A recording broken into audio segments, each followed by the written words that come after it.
But moving on from that, we arrived at the conclusion that God must be accountable to humans because he created us, and to neglect us after he created us would be an evil thing to do. I don't presume to have the level of wisdom that God must have if he exists, but I do have my own primitive sense of logic. And what my sense of logic tells me is that when I see things like the Black Plague, the Ebola virus, AIDS, cancer, earthquakes, tsunamis, volcanoes, infant death syndromes, birth defects, paranoid schizophrenia, all terrible things, and if God exists, he's responsible for all of them. Maybe those things are actually good things and we just don't know it, or maybe God's sense of good and bad is different from ours. For example, maybe killing babies is just a good thing by God's standards. Or maybe God is just an evil son of a bitch. Then there's the option I've chosen to go with, which is the notion that there actually probably is no God, and that's why the evil things can exist. But we don't see eye to eye on that, so, putting that aside for a moment. In any case, I look around and I see evil, and I don't know why. And God has yet to explain it to me, so... Then you get into explaining that Jesus coming to earth would have to be supernatural, because otherwise we wouldn't believe that he was actually the Son of God. I agree with you completely on this. I also understand that if it was a supernatural event, that I will never have the evidence I would need to prove scientifically that Jesus was actually the Son of God, because surely if it's actually supernatural, it'll forever be beyond the realm of science. So I'll give you this.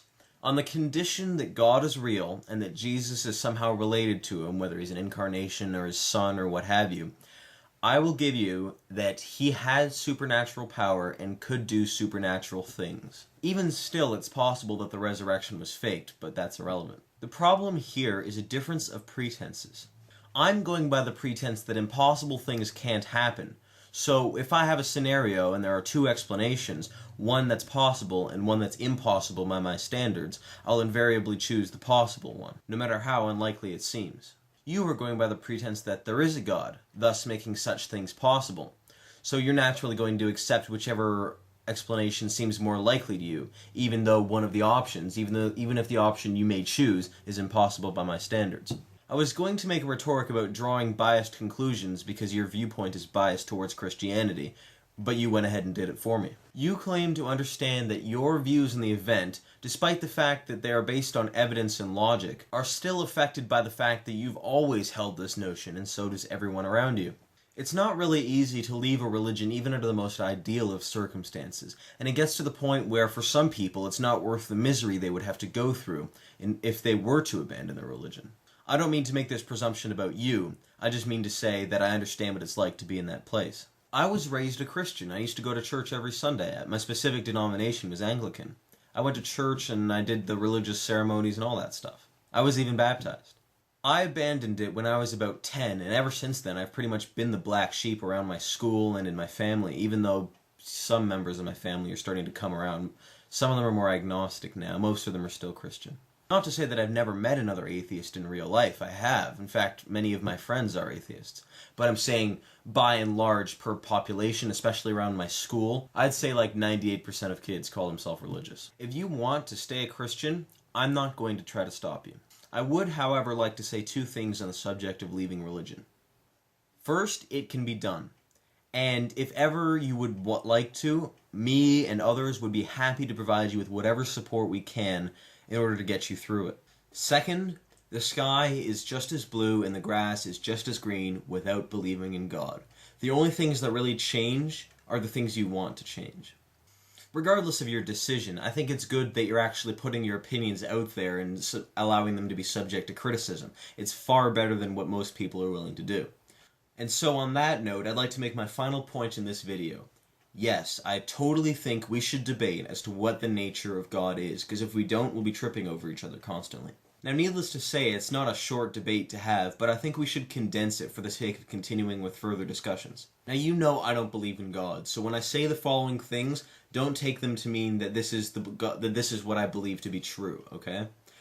What I'm about to say are several points I believe about the nature of God if he exists.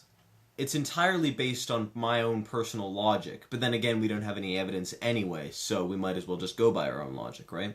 First, God created the universe, because if he didn't, there really isn't much point in talking about him, is there? Second, God is uncaused, because if God requires a cause to exist, it leads to an infinite regress of causes. So if God exists, he must be self-caused or be without the necessity for a cause. Third, the world that God created is imperfect and has within it evil. Now you say that the God that you believe in is all-knowing, all-powerful, and loving. But we can deduce from the third point that God can't be all-knowing, all-powerful, and loving. Let me give you an example. If he were all-knowing, all-powerful, and loving, evil wouldn't exist, but it does. Now that leaves us with four options. Either A, he's not powerful enough to remove the evil from the world. B, he's not aware of the evil in the world. C, he just doesn't love us. Or D, he does love us, but his definition of love and ours are different. Like I said earlier, maybe the Ebola virus is a good thing, and maybe killing babies is a loving thing to do. But, for the sake of argument, I don't really think we should go with that option. We can also use logic to deduce that God can't be all-knowing and all-powerful concurrently. I'll give you an example in the form of an allegory. If I throw a pair of dice, I can't predict what the outcome of that roll will be, because even though the second the dice leave my hand, it's like the outcome is determined. I can't affect the outcome anymore. Like, obviously, the variables are things like the friction in the air at the time, the speed of the wind, gravity, the friction of the surfaces that the dice land on, as well as the shape of the vessel that they land in. Those things all determine what the outcome of the roll will be. But I'm not aware of them. I'm not aware of all the variables, so I can't judge what the roll of the dice will end up with. So, for all intents and purposes, for me, it's random.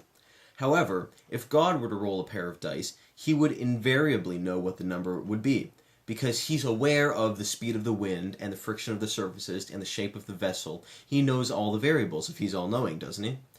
So, my question is this. If God is all-powerful, he is powerful enough to create a scenario parallel to that of rolling of dice in which he does not know the outcome in advance. Like, he doesn't know what the numbers that will turn up will be. But if he's all-knowing, then he knows the outcome of every possible situation. So he can't possibly be both at the same time. If he's all-powerful, then he's not all-knowing. If he's all-knowing, then he's not all-powerful. Finally, we can deduce that God cannot possibly be all-powerful from the age-old question. Can God create a stone so large that he himself cannot lift it? If he can, then he's not all-powerful because he can't lift the stone. If he can't, then he's not all-powerful because there's something he can't do. Based on these, I believe that if God exists, he isn't all-powerful, isn't all-knowing, and is certainly not loving. If you agree, then we can proceed. If you disagree, I'd invite your response. And as always, it's been a pleasure talking to you. I am Born in Asphodel Meadow. Peace, and I'll see you guys later.